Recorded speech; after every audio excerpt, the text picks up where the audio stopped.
గత ఎన్నికలకు ముందు ఆడుదాం ఆంధ్ర అంటూ వైసీపీ అట్టహాసంగా ఓ కార్యక్రమాన్ని ప్రారంభించింది. అప్పట్లో క్రీడా శాఖ మంత్రిగా ఉన్న రోజా, సాప్ చైర్మన్ గా ఉన్న బైరెడ్డి సిద్ధార్థ్ రెడ్డి ఈ ప్రోగ్రాంలో కీ రోల్ పోషించారు. ఎక్కడికక్కడ గేమ్స్ పేరుతో ప్రజాధనాన్ని దుర్వినియోగం చేశారన్న ఆరోపణలు రావడంతో సిఐడి రంగంలోకి దిగింది. ఇక ఈ స్కామ్ లో సుమారు 100 కోట్ల మేర అవినీతి జరిగినట్టు టాక్ వినిపిస్తోంది. దీంతో మాజీ మంత్రి రోజా చుట్టూ ఉచ్చు బిగుస్తుంది. అసలు ఆట అప్పుడు కాదు, ఇప్పుడు మొదలైందనే ప్రచారం జరుగుతుంది. మరి రోజాకు ఈ క్రీడా కష్టాలు తప్పవా?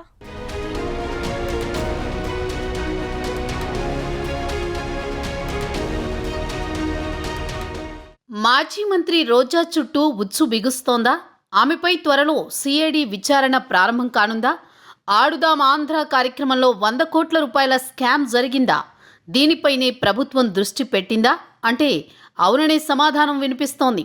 గత ప్రభుత్వ హయాంలో రోజా క్రీడల శాఖ మంత్రిగా వ్యవహరించారు. విస్తరణలో భాగంగా జగన్ ఆమెకు కేబినెట్లో చోటు కల్పించారు. అయితే ఎన్నికలకు ముందు ఆడుదాం ఆంధ్ర పేరిట క్రీడా పోటీలు నిర్వహించారు. పంచాయతీ స్థాయి నుంచి రాష్ట్ర స్థాయి వరకు ఈ పోటీలు కొనసాగాయి.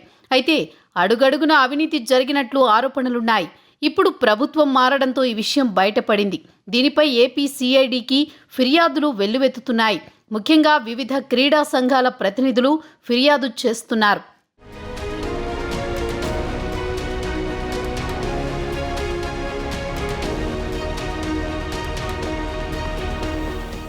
వైసీపీ ప్రభుత్వ హయాంలో ఆడుదాం ఆంధ్ర, సీఎం కప్ల పేరుతో అవకతవకలు జరిగాయని సిఐడికి ఫిర్యాదు అందింది. క్రీడల పేరుతో అప్పటి మంత్రి ఆర్కే రోజా, శాప్ మాజీ చైర్మన్ బైరెడ్డి సిద్ధార్థ్ రెడ్డి అవినీతికి పాల్పడ్డారని సిఐడికి ఫిర్యాదు చేసినట్లు ఆంధ్రప్రదేశ్ ఆత్యాపాత్య సంఘం సీఈఓ ఆర్డి ప్రసాద్ తెలిపారు. జగన్ సర్కార్ హయాంలో ఆడుదాం ఆంధ్ర పేరుతో రాష్ట్ర వ్యాప్తంగా ఆటల పోటీలు నిర్వహించారు. ఈ గేమ్స్కు సంబంధించి 100 కోట్ల అక్రమాలు జరిగాయని ప్రసాద్ ఆరోపించారు. ఈ అవకతవకలపై సిఐడి విచారణ కోరుతూ ఈ నెల 11న సిఐడి అదనపు డీజీపీకి ఫిర్యాదు చేసినట్లు ప్రసాద్ తెలిపారు. గత ప్రభుత్వ హయాంలో పనిచేసిన శాప్ ఎండీలు, శాప్ ఉన్నతాధికారులు, అన్ని జిల్లాల్లోని డిఎస్డీఓలపై విచారణ జరపాలని సిఐడిని కోరామన్నారు. గత ప్రభుత్వ హయాంలో గ్రామ, వార్డు సచివాలయ స్థాయి నుంచి రాష్ట్ర స్థాయి వరకు 5 క్రీడాంశాల్లో ఆడుదాం ఆంధ్ర పేరుతో ఈ పోటీలను నిర్వహించారన్నారు. క్రీడల నిర్వహణ కోసం కొనుగోలు చేసిన సామాగ్రిలో భారీగా అవకతవకలు జరిగాయని ఆరోపించారు ప్రసాద్. నాసిరకం క్రీడా సామాగ్రిని కొనుగోలు చేసి పెద్ద మొత్తంలో ప్రభుత్వ ధనాన్ని లూటీ చేశారని విమర్శించారు. అప్పటి సీఎం జగన్కి తప్పుడు నివేదికలు ఇచ్చి కోట్లు దోచేశారని ఆయన ఆరోపిస్తున్నారు. ఈ అవినీతిలో 26 జిల్లాల డిఎస్డీఓలు ప్రముఖ పాత్ర పోషించారని ఆయన చెప్పుకొచ్చారు.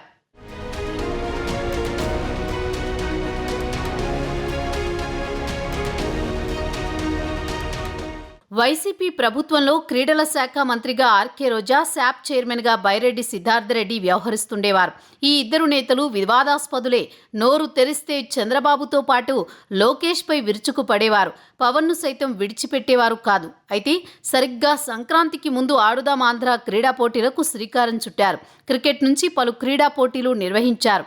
అయితే ఈ పోటీల నిర్వహణలో భారీగా అవకతవకలకు పాల్పడ్డారన్న ఆరోపణ ఉంది. మొత్తం 100 కోట్ల అక్రమాలు జరిగాయని క్రీడా సంఘాల ప్రతినిధులు ఆరోపిస్తున్నారు. శాప్ ఎండీలు, ఉన్నతాధికారులు, అన్ని జిల్లాల డిఎస్డీఓలు ఈ అవినీతిలో పాత్రదారులని ఆరోపణలు ఉన్నాయి. చాలా చోట్ల అసలు పోటీలు నిర్వహించకుండానే విజేతలను ఎంపిక చేశారని, వైసీపీ నేతల సిఫార్సులకి పెద్దపీట వేశారని ఆరోపణలున్నాయి. వీటన్నింటిపై సమగ్ర దర్యాప్తు చేయాలని క్రీడా సంఘాల ప్రతినిధులు రాష్ట్ర అత్యున్నత దర్యాప్తు సంస్థను కోరారు.